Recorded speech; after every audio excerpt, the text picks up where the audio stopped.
C.S. 루이스의 순전한 기독교 네 번째 장입니다. 인격을 넘어서 또는 삼위일체를 이해하는 첫걸음. 여섯 번째 주제입니다. 두 가지 부연 설명.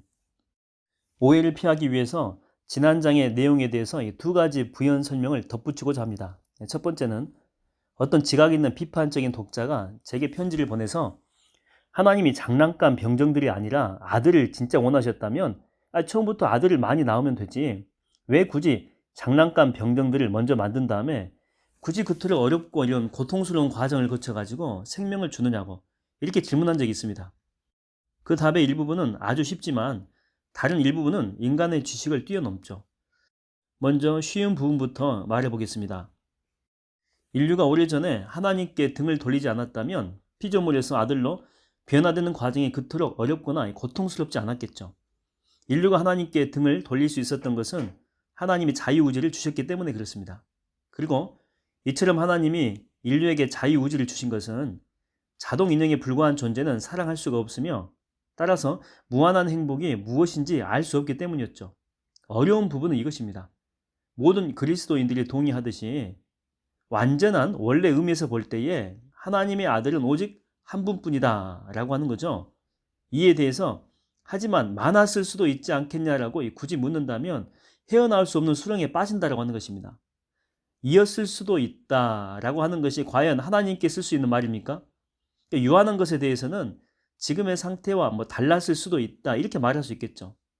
지금의 상태는 이전의 어떤 요소가 달라질 경우 달라지고 그 제2의 요소는 제3 요소가 달라질 경우 달라지는 식의 일들이 계속 이어질 수는 있겠죠. 예를 들면 인쇄공이 빨간 잉크를 썼다면 지금 이면에 실린 글자들은 다 빨개질 것이고 또 그 인쇄공은 빨간 잉크를 쓰라는 지시를 받았을 경우에 빨간 잉크를 사용했겠죠. 이를테면 이런 식으로 일이 계속 이어질 수 있다고 하는 거죠. 그러나 하나님에 대해 즉 가장 밑바닥에 있는 초석, 그러니까 다른 모든 사실을 떠받치고 있는 가장 근본적인 사실에 대해서 지금과 달랐을 수도 있지 않는가라고 묻는 것은 이게 말도 안 된다는 거죠. 그 사실은 현재 그 모습이 전부이고 더 이상 논의할 여지가 없다라고 하는 것입니다. 그러나 이런 얘기까지 하지 않더라도 성부가 영원 전에 여러 아들을 낳는다는 그 개념 자체에 벌써 문제점이 있다라고 하는 거죠. 자, 여럿이 되려면 어떤 식으로든지 서로 달라야 되겠죠. 두 개의 동전은 모양은 같습니다. 그런데 어떻게 두 개가 되죠? 차지하고 있는 공간과 함유하고 있는 원자가 다르기 때문이죠. 다시 말해서 이 두 동전을 서로 다른 것으로 보려면 공간과 물질이라고 하는 그 요소를 끌어들여야 된다라고 하는 거죠. 즉 자연 내지는 창조된 우주를 끌어들여야 된다라고 하는 것입니다.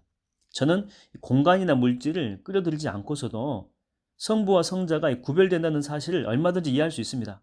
성부는 성자를 낳은 분이고 또 성자는 낳으신 분이니까 성자에 대한 성부의 관계는 성부에 대한 성자의 관계와 다릅니다.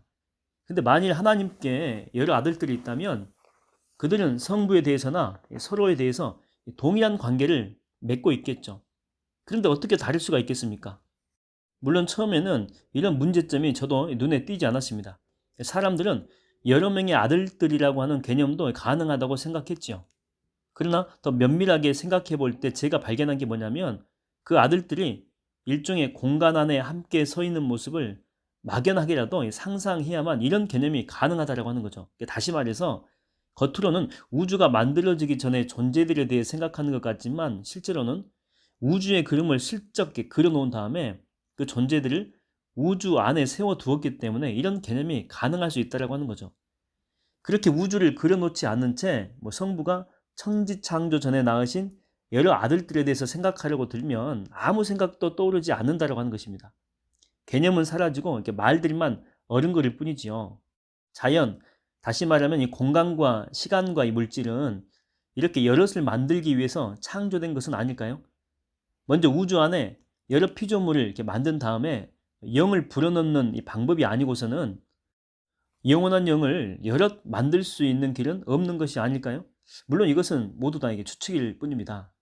자, 두 번째입니다. 인류 전체가 어떤 의미에서 하나의 단일체, 나무 같은 하나의 거대한 유기체라고 하는 거죠. 라는 이 개념을 뭐 개인적 차이는 중요하지 않다거나 뭐 탐이나 노비나 게이트, 그러니까 개인 특정 사람의 이름입니다. 이런 실제 인물들보다 뭐 계급이니 종족 같은 집단이 더 중요하다는 그런 사상과 혼동해서는 안 된다라고 하는 거죠. 사실 이 두 가지는 정반대되는 것입니다. 같은 유기체에 속한 것들도 아주 다를 수 있고 같은 유기체에 속하지 않는 것들도 아주 비슷할 수가 있다고 하는 거죠. 동전 6개는 별개의 것들이면서도 아주 비슷하죠. 반면에 코와 폐는 아주 다르지만 둘 다 자기 몸의 일부로서 같은 생명을 공유해야만 살아있을 수가 있습니다. 기독교는 인간 개개인을 단순히 어떤 모임에 속한 이 구성원이나 목록에 나열된 항목으로 보는 것이 아니고 한 몸의 기관들로 봅니다. 여러분의 자녀나 학생, 심지어 이웃들을 당신의 판박이로 만들고 싶은 마음이 들거든. 그건 결코 하나님의 뜻이 아니다라고 하는 사실을 여러분 꼭 기억하십시오. 여러분과 그 사람들은 각기 다른 기관으로서 각기 다른 역할을 감당하게 되어 있다고 하는 거죠. 반대로 다른 사람이 어려움을 보고서도 내가 뭐 상관할 바가 아니지라고 무관심한 마음이 들거든. 그가 여러분과 다른 존재이면서도 동시에 같은 유기체라고 하는 그 사실을 여러분 기억하십시오. 그가 여러분과 같은 유기체에 속해 있다는 사실을 잊어버리면 여러분은 개인주의자가 됩니다. 반면에 그가 여러분과 다른 기관이라는 것을 잊을 때 각자의 차이를 무시하고 모든 사람을 획일화시키려고 할 때 여러분은 전체주의자가 되죠. 그리스도인은 전체주의자가 되어서도 안 되고 개인주의자가 되어서도 안 됩니다. 이 두 가지 중 무엇이 더 그릇된 생각인지 정말 말하고 싶은 마음이 굴뚝 같습니다. 아마 여러분도 그럴 것이라고 생각이 됩니다. 그러나 이것은 악마의 술책이죠. 악마는 그릇된 사상을 세상에 퍼뜨릴 때 항상 이렇게 짝을 지어가지고 퍼뜨리죠. 정반대 생각끼리. 그리고 그 중에 무엇이 더 나쁜지 생각하는데 많은 시간을 낭비하도록 부추깁니다.